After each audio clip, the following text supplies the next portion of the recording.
Alright, I'm going to try to do a video series on this project here. Our Case International 7120 Magnum tractor here. I believe it's probably got a cracked ring. It's going to be my guess. Let me fire it up here and you'll see what the problem is. Blow by coming out the grader tube there. Yeah, he gets a lot worse. When it warms up, it'll be smoking like crazy. Got a little excessive smoke on the exhaust too. I think the rings are probably gone. Well, let me get it back in the shed here. Okay, got her in the shed. I got the oil drain that plugs down there. Draining the antifreeze now. Thought I'd go a little video shooting over here to I know where to put everything back together. I never had this one tore apart, and it's totally different than the cases. And exhaust goes up around. You got your tube here. Goes from your exhaust up to your air breather. Right on the turbo. You got the shield here. The exhaust manifold.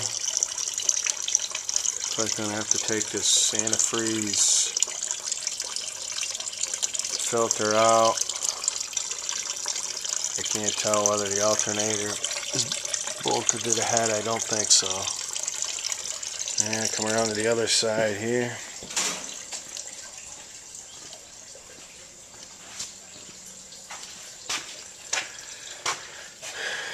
Intake manifold.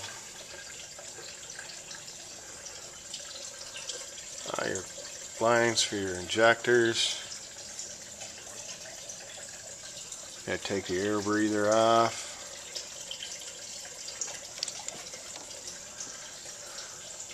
Hoping I can do it without unhooking these air conditioner lines.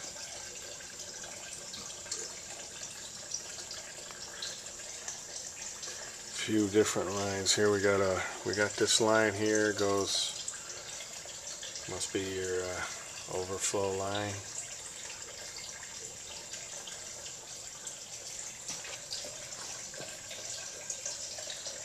Okay, let's get breaking her down. Alright, I got it stripped down quite a bit. I should have done some video in the process. I just got busy doing it. This is a Cummins engine in these tractors, and they're what they call a compact engine, so everything is just crammed in. They are a pain in the butt. There's so many things in the way. Like, you can't take this exhaust manifold off while it's on the tractor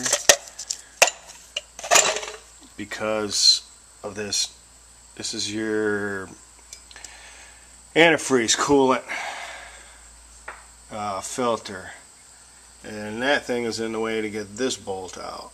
I guess there's like half a dozen bolts. You might be able to pull that apart. We ain't 100. You must be able to because the thermostats are way down in there. But it's like every time you want to remove one thing, you got to remove 6 things out of the way. Now, a little handy hint: when you're pulling this off, everything off, these are your injectors. That's kind of a dirty one here. You got a cleaner one here, look at. This is your injector. This is what makes everything fire. There's a little tiny hole in the end of that. And your fuel sprays down in your cylinders. Now they go right in this hole here.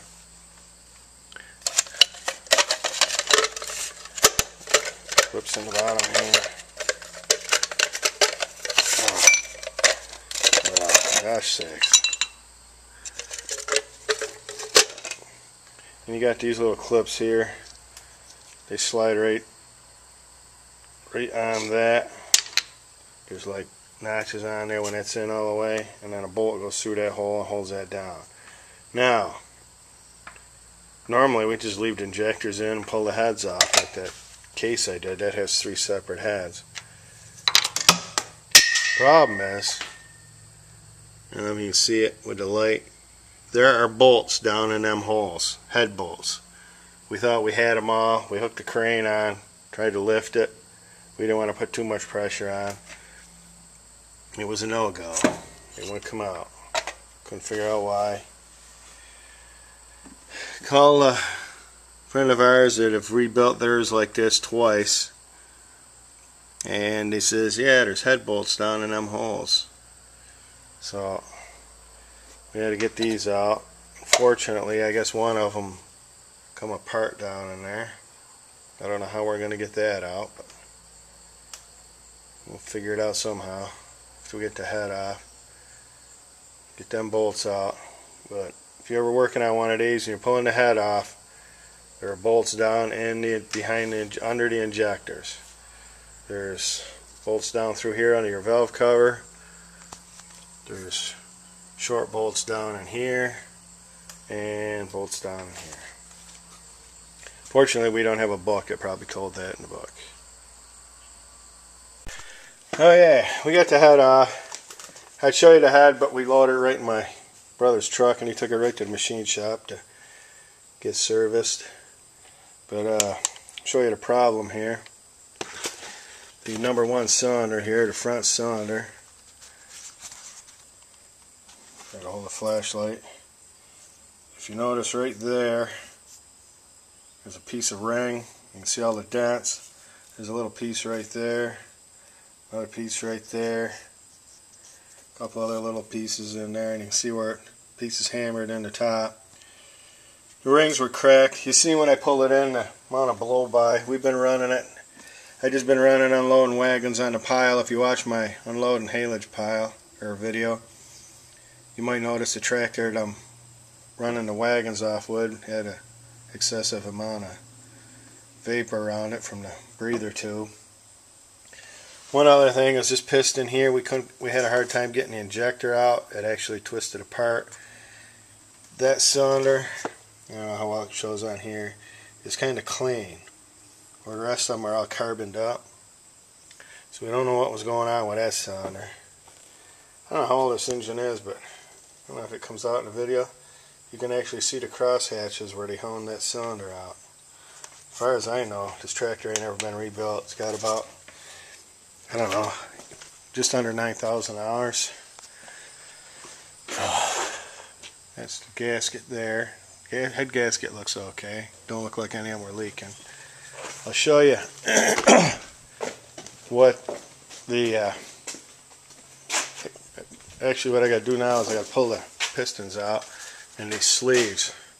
These are actually a sleeve inside the cylinder, so instead of having to have the engine rebored, you can just you can buy these sleeves. You get a piston and sleeve kit.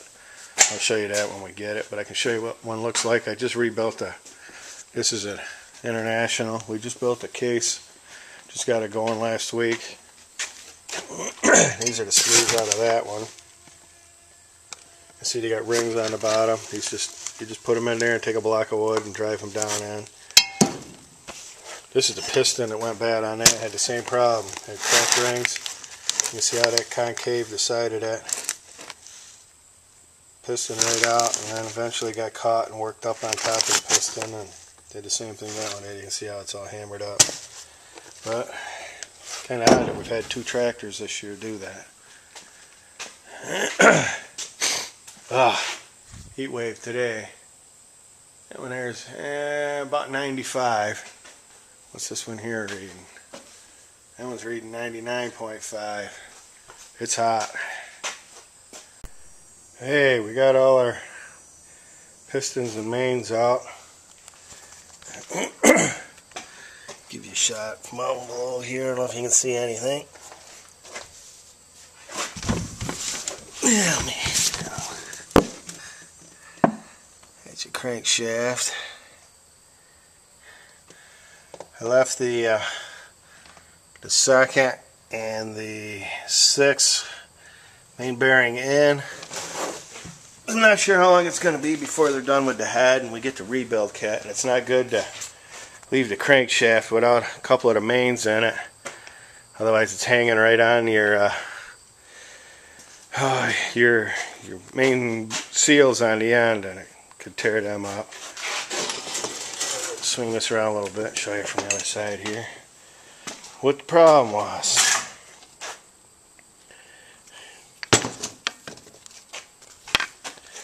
How good you can see that. It's just like the piston in the case. This one here, we roll it around.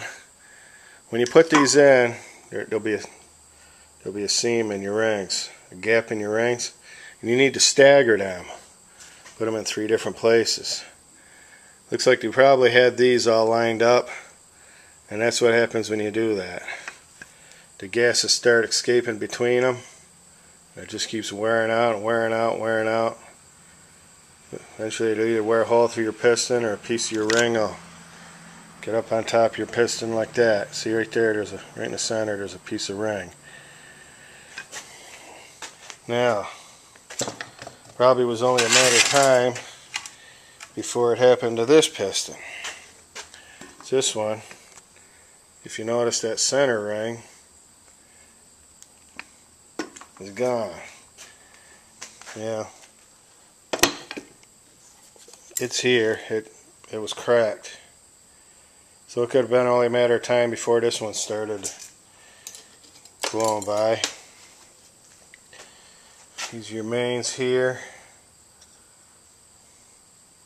Well, they were a good thick bearing. Now thicker than the last case. The last case, 2 of the bearings, I think there was 2 or 3 of them. I think there was 2 of them. No, the end one, the middle one, and the side one were all like twice as thick.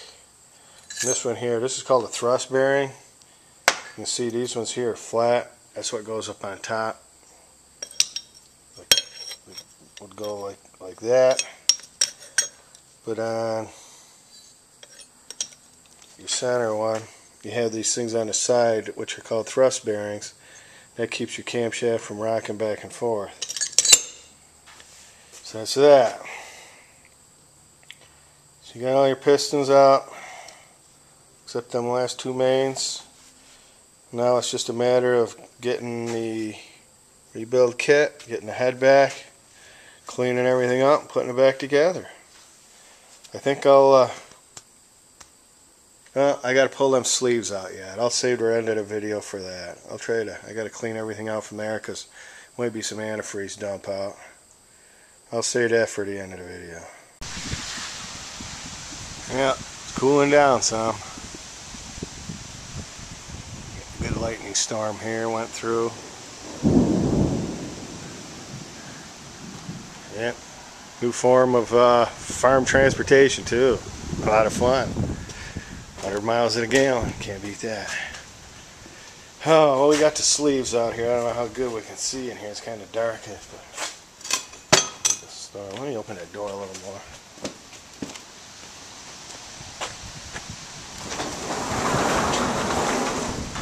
Yeah. Kind of dark here for a couple minutes. There you can see the sleeve. It's got a different gasket on them than my other ones. They got some kind of a, I don't know if it's rubber or what it is, but a big fat gasket there. That's all they got is one gasket. On this top. They don't have the other ones had a lip around the top, but these are just straight. You know, it's got this here, but the whole thing presses in. But there's all 6 of them. When you get them out, take that bottle jack right here and that piece of pipe. You want to do it on these Cummins engines. You want to do it on the right hand side. The left hand side has your camshaft. So you want to jack on the right side of your sleeve. You put a piece of pipe right up against the, it'll be like, they hang down a little bit here. You just put the pipe right up against the edge of there, put it under a bottle jack. You got to jack hard. You got to about lift the wheels right off the ground, and then all of a sudden it'll pop up in the air. Tractor comes slamming down. That's how you get them out. Alright, I think I'm going to wrap this up.